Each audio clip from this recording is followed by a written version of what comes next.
dangerous groups that we're dealing with now. En tant que rédacteur pour Cameroun Magazine, il est important de reporter les événements qui se passent dans le pays, même ceux qui peuvent sembler choquants ou désagréables. Ce qui s'est passé à Yaoundé récemment est un exemple de cela, et c'est notre travail de fournir une couverture complète et précise des événements. Un ministre victime de violence de la part de son marabout. Il y a quelques jours, un ministre de la République a été agressé physiquement par son marabout à Yaoundé.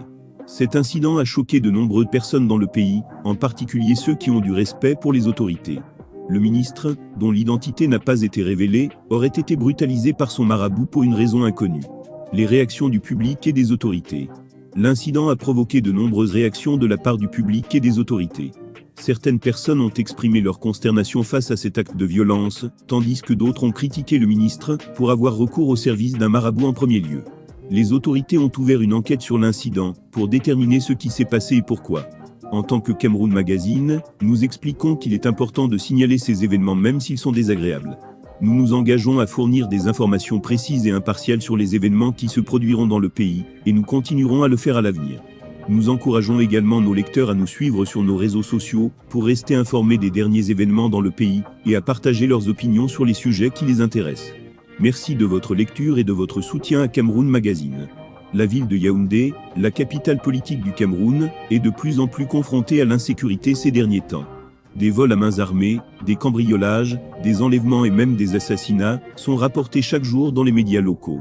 Les populations sont devenues de plus en plus méfiantes et n'hésitent plus à prendre la loi en main.